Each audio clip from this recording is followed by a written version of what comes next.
Hello friends, welcome back to PYQ academy. Friends, आज का जो वीडियो है यह बिहार टीचर वैकेंसी 2023 में जो होने वाली है BPSC के द्वारा और सीटेट 2023 से जुड़े हुआ क्वेश्चन पेपर इसमें सॉल्व कराए जाएंगे। बाल मनोविज्ञान यानी कि चाइल्ड डेवलपमेंट पैडागोजी से जुड़े हुए 20 अति महत्वपूर्ण प्रश्नों को हमने सेलेक्टेड किया है इस सेशन में। आज का प्रैक्टिस सेट है, प्रैक्टिस सेट 1 है। आज से हम प्रैक्टिस सेट आरंभ कर रहे हैं दोस्तों आप सभी के लिए। बिहार टीचर वैकेंसी जो कि 2023 में हाल ही में आने वाली है और सीटेट 2023 जिसका डेट ऑफिशियल निकल गया है, जुलाई में इसका एग्जाम होगा। तो फ्रेंड्स, इसका प्रैक्टिस सेट करते चलते हैं, हम लोग इसकी तैयारी साथ में करते चलते हैं। फ्रेंड्स, अगर आप भी Bihar teacher vacancy 7th phase की तैयारी कर रहे हैं और सीटेट 2023 के भी तैयारी कर रहे हैं तो हमारे प्रैक्टिस सेशन के साथ जुड़े और हमारे चैनल को सब्सक्राइब करके हमारे चैनल के साथ अवश्य जुड़ जाएं इन एग्ज़ाम्स की बेहतर तैयारी के लिए।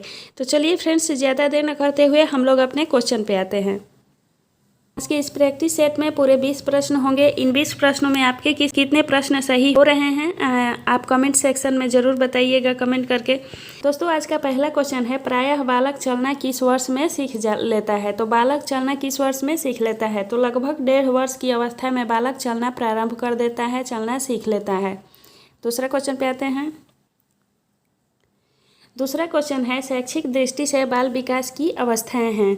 तो यह पूछ रहा है कि शैक्षिक दृष्टि से बाल विकास की कितनी अवस्थाएं होती हैं? तो बाल विकास की शैक्षिक दृष्टि से 3 अवस्था होती है। यह 3 अवस्था कौन कौन सी हैं? तो किशोरावस्था, बाल्यावस्था और शैशवावस्था, ये 3 अवस्थाएं होती है। शैशवावस्था की अवधि कितनी होती है? तो शैशवावस्था की जो अवधि है यह 0 से लेकर 2 वर्ष तक होती है, यानी कि जन्म से 2 वर्ष तक शैशवावस्था की अवधि होती है। बाल्यावस्था की अवधि कितनी होती है? तो बाल्यावस्था की अवधि फ्रेंड्स 2 से लेकर 6 वर्ष तक प्रारंभिक बाल्यावस्था की अवधि होती है और 6 से लेकर 11 वर्ष तक उत्तर बाल्यावस्था की अवधि होती है। बाल्यावस्था को हम 2 भागों में बांटते हैं, प्रारंभिक बाल्यावस्था 2 से 6 वर्ष और उत्तर बाल्यावस्था 6 से 11 वर्ष की होती है। किशोरावस्था की अवधि क्या होती है? तो किशोरावस्था की जो अवधि है यह 11+ होती है। अगला क्वेश्चन है, बालक में सर्वप्रथम भय, क्रोध तथा प्रेम के संवेग विकसित होते हैं, यह कथन है। तो यह कथन किसका है? किसने कहा है कि बालक में सर्वप्रथम भय, क्रोध तथा प्रेम के संवेग विकसित होते हैं? तो यह महत्वपूर्ण कथन जो है यह वाटसन का कथन है। वाटसन महोदय ने यह कथन कहा है।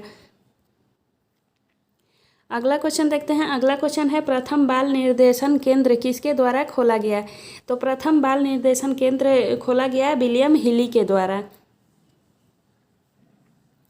अगला क्वेश्चन है, किसकी क्रियाशीलता का संबंध मनुष्य की पाचन क्रिया से भी होता है? तो अभिवृक्क ग्रंथि की क्रियाशीलता का संबंध मनुष्य के पाचन से भी जुड़ा होता है। अगला क्वेश्चन है, वातावरण वह बाहरी शक्ति है जो हमें प्रभावित करती है, किसने कहा? किसका कथन है कि वातावरण वह बाहरी शक्ति है जो हमें प्रभावित करती है? तो यह राज का कथन है। राज ने कहा है कि वातावरण वह बाहरी शक्ति है जो हमें प्रभावित करती है। फ्रेंड्स, बिहार BPSC द्वारा जो एग्ज़ाम होगा इसमें कथन भी पूछे जाते हैं, तो आप लोग कथन भी पढ़ के रखिएगा। अगला क्वेश्चन देखते हैं, बुद्धि परीक्षण के निर्माण के जन्मदाता हैं। तो बुद्धि परीक्षण निर्माण के जन्मदाता कौन है? तो इसका राइट ऑप्शन होगा अल्फ्रेड बीने। अल्फ्रेड बीने ने सर्वप्रथम बुद्धि का परीक्षण किया था। अगला क्वेश्चन है, क्वेश्चन नंबर 8 है, ब्रिजेस के अनुसार उत्तेजना भाग है। तो उत्तेजना किसका भाग है ब्रिजेस के अनुसार? तो यहाँ उत्तेजना जो है यह संवेगात्मक विकास का भाग है। अगला क्वेश्चन देखते हैं। क्वेश्चन है, तर्क, जिज्ञासा तथा निरीक्षण शक्ति का विकास होता है डैश की आयु में? तो तर्क, जिज्ञासा और निरीक्षण शक्ति का विकास किस आयु में आरंभ होता है? तो यह जो आरंभ होता है यह 11 वर्ष की अवस्था में आरंभ हो जाता है। बच्चों में तर्क, जिज्ञासा और निरीक्षण करने की शक्ति का विकास 11 वर्ष की अवस्था में हो जाता है। अगला क्वेश्चन देखते हैं। क्वेश्चन है, निम्न में से कौन सा वंशानुक्रम का नियम नहीं है? तो वंशानुक्रम का जो नियम है नहीं है यह अभिप्रेरणा है। अभिप्रेरणा वंशानुक्रम से जुड़ा हुआ नहीं होता है। अगला क्वेश्चन देखते हैं। क्वेश्चन है, एक कारक सिद्धांत को और किस नाम से जाना जाता है? एक कारक सिद्धांत को राजकीय सिद्धांत के नाम से भी जाना जाता है, यह याद रखिएगा दोस्तों। बुद्धि का जो एक कारक सिद्धांत है इसे राजकीय सिद्धांत के नाम से भी जाना जाता है। अगला क्वेश्चन देखते हैं, बुद्धि का सबसे पुराना सिद्धांत कौन सा है? तो बुद्धि का जो सबसे पुराना सिद्धांत है यह एक कारक सिद्धांत ही है। सर्वप्रथम एक कारक सिद्धांत बुद्धि का दिया गया था। यह किसने दिया था? तो अल्फ्रेड बिने ने एक कारक बुद्धि का सिद्धांत दिया था। द्विकारक सिद्धांत किसने दिया था? यह भी एक क्वेश्चन है। तो द्विकारक सिद्धांत फ्रेंड्स, ये इस क्वेश्चन का उत्तर आप लोग कमेंट सेक्शन में ज़रूर दीजिएगा। अगला क्वेश्चन देखते हैं, बुद्धि का द्विकारक सिद्धांत किसने दिया था?